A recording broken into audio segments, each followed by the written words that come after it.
The Passion of the Christ wasn't just a movie. It was an eruption that ripped through Hollywood. A film so violent it shocked audiences, so divisive it split the world in two, and so relentless it drowned the screen in blood and fury. But behind the blood and the backlash, it was chaos carved into film. The movie Hollywood refused to touch. A vision so controversial it scarred the director's name forever, and an actor who paid the price in blood. These are 20 weird facts about the Passion of the Christ. And buried in the miracles and the mayhem, a sequel is rising. This wasn't just cinema, it was sacrifice caught on film. Number 1. When Mel Gibson first shopped The Passion of the Christ around Hollywood, the response was swift and brutal. Executives dismissed it as box office poison. They said it was too violent, too political, too religious. Some warned Gibson flat out that making it would end his career. To the studios, it wasn't just a risky project, it was radioactive. But Gibson wasn't chasing trends or profits. He was in the middle of a personal spiritual crisis, and the story of Christ's final hours became his way of working through it. For him, this wasn't a product. It was penance, prayer, and obsession all rolled into one. When every studio shut the door, Gibson did the unthinkable. He poured nearly $30 million of his own fortune into the film and refused to play by Hollywood's rules. No studio notes, no traditional marketing. He built distribution himself, leaning on church networks instead of billboards. It wasn't just independent financing, it was independent filmmaking on a global scale. For Hollywood, the project was too dangerous. For Gibson, it was too personal to abandon. And that's how one of cinema's most controversial films began. Not in a boardroom, but in an act of stubborn faith from a man willing to risk everything.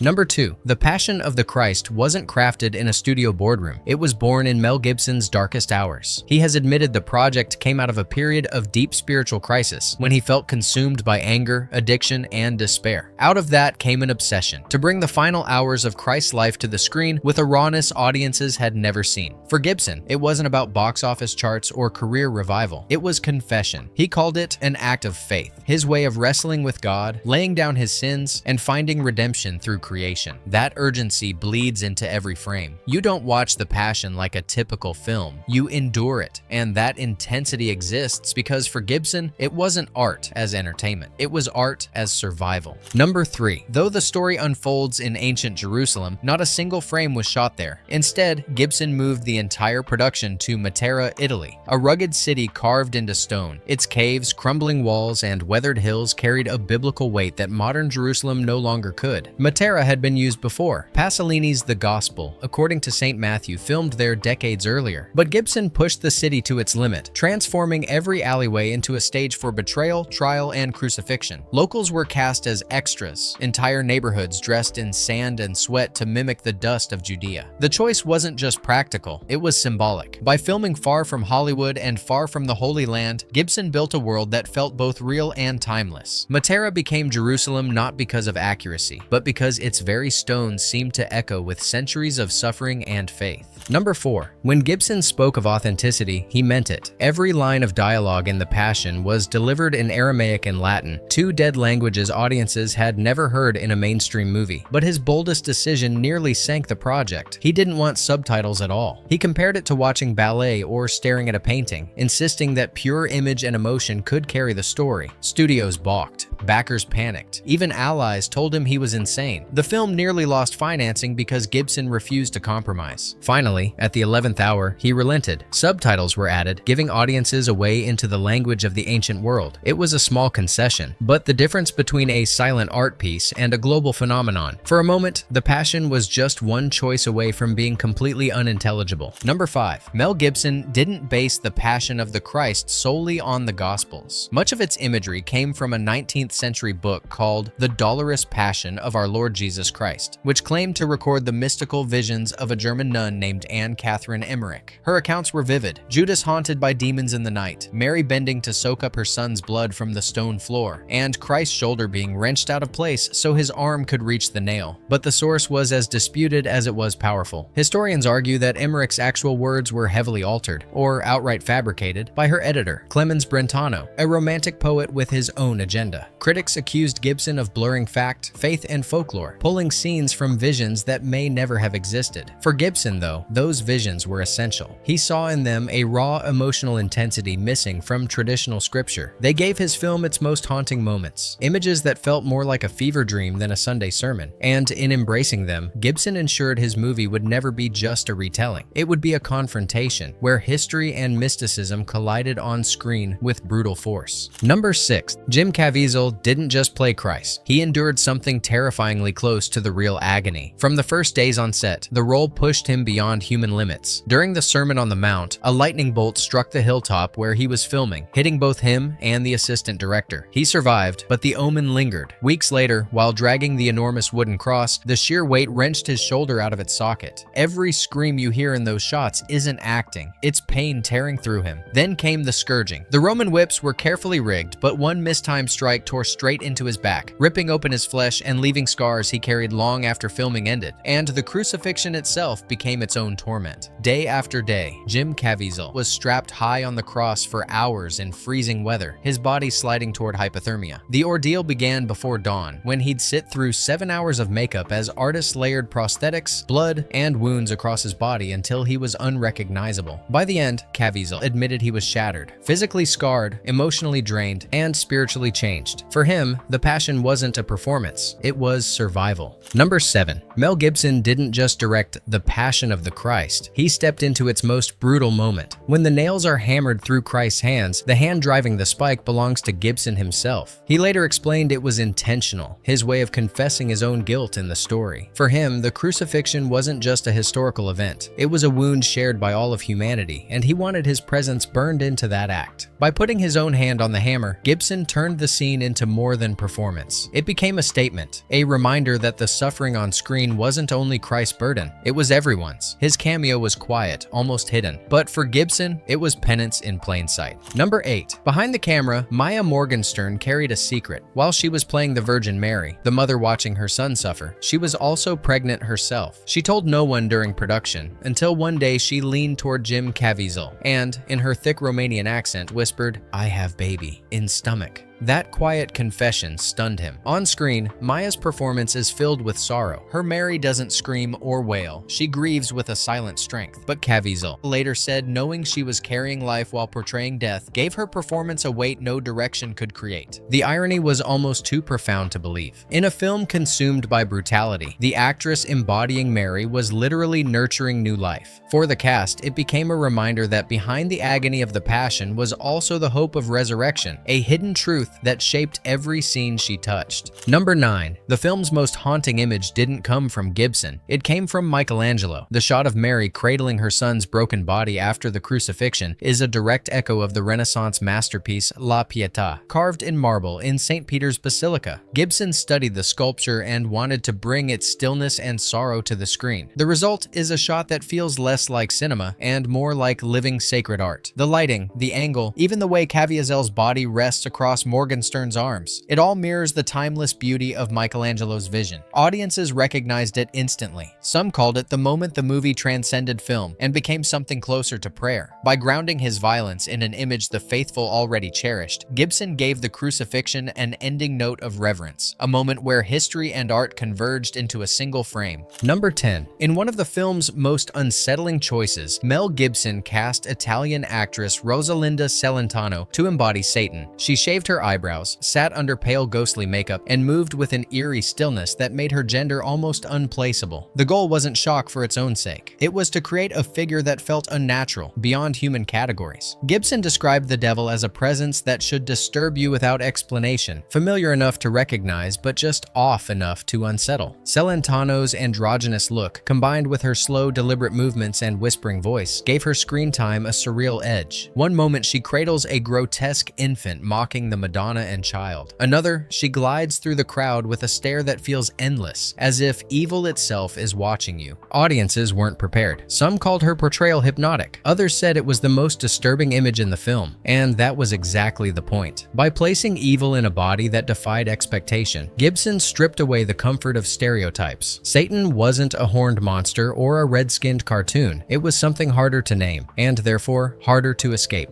Number 11. The violence in The Passion of the Christ was unlike anything audiences had ever seen in a biblical film. The scourging, the nails, the unflinching blood, it left the MPAA stunned. Some critics argued the movie was so brutal it should be rated NC-17, a death sentence at the box office. The debate grew into a cultural battle. Was Gibson showing too much? Or was he finally showing what sanitized versions had always avoided? In the end, the MPAA gave it an R rating, but only barely. That label became part of the film's notoriety. Parents debated whether teenagers could handle it. Pastors defended it as truth, and audiences flooded theaters to judge for themselves. The controversy didn't sink the movie, it fueled it. By daring to go further than anyone thought possible, Gibson created not just a film, but a national conversation. Number 12. From the moment it was announced, The Passion of the Christ was engulfed in controversy. Many Jewish groups warned that Gibson's film risked reviving one of the oldest and most dangerous stereotypes in history, the charge of deicide, blaming Jews collectively for the death of Christ. When the movie finally reached theaters, those fears exploded into headlines. Critics argued that the Sanhedrin and high priests were painted with such intensity, their cruelty so amplified, that audiences could walk away seeing the Jewish people as villains, rather than Rome's machinery of execution. The debates reached the highest levels, from op-eds in major newspapers to statements from rabbis, bishops, and even political leaders. Gibson defended himself, saying his intent was never hatred, but fidelity to scripture and vision. Yet for many, the damage was done. Protesters stood outside theaters, while inside, audiences sat divided between tears of devotion and unease at what they were witnessing. The film's staggering realism forced a confrontation. Was it sacred art, or was it dangerous propaganda? For some, it was both. A masterpiece of faith that carried centuries of unresolved pain in every frame. Number 13. When The Passion of the Christ hit theaters in 2004, it didn't open everywhere. Some governments feared it was simply too volatile. In countries across the Middle East, religious and political leaders argued the film's portrayal of Christ's death risked inflaming tensions. Others claimed it would spark violence between communities already divided by faith, so entire regions blocked screenings outright. For audiences living there, The Passion wasn't just controversial, it was forbidden. Yet the bans only fueled curiosity. Pirated DVDs and underground screenings spread like wildfire, turning the film into an act of quiet defiance. Watching Gibson's vision became more than entertainment. In some corners of the world, it was rebellion. Number 14. For many, The Passion of the Christ wasn't just a movie, it was a spiritual event. In 2004, Catholic audiences rallied behind it, with over 1,000 readers of the National Catholic Register and Faith and Family voting it the most pro-Catholic film ever made. It beat out classics spanning decades, even edging past Hollywood epics like Ben-Hur. And interestingly, two other Gibson films, Braveheart and We Were Soldiers, also made the list. His work, critics noted, carried a strange but undeniable current of faith, suffering, and redemption. For believers, The Passion became more than cinema. Churches bought out theaters, prayer groups held screenings, and it was preached from pulpits. It wasn't about entertainment, it was about witness. A film that, for many, felt less like Hollywood storytelling and more like a spiritual calling on the big screen. Number 15. When The Passion opened, Hollywood braced for protests. Instead, something extraordinary happened. Across America, church groups mobilized like never before. Congregations pooled money to buy entire blocks of tickets, sometimes whole theaters, ensuring thousands of people saw the film opening weekend. For many pastors, it wasn't just a movie, it was a ministry tool. They urged members to bring friends, family, even strangers. Busloads of parishioners filled multiplexes, and screenings turned into prayer circles as soon as the credits rolled. This grassroots movement created a cultural tidal wave. Theaters that expected empty seats were packed. Box office numbers exploded, not because of traditional advertising, but because faith communities turned The Passion into a national event. Number 16. When The Passion of the Christ finally hit theaters, it didn't just open, it detonated. Analysts had predicted a modest return at best, expecting audiences to shy away from the film's brutality and controversy. Instead, ticket lines wrapped around blocks. Church groups rented out entire theaters, filling seats with congregations who treated screenings like pilgrimages. In some towns, buses pulled up from rural parishes, unloading viewers who had traveled hours just to witness the spectacle together. By the end of its run, the $30 million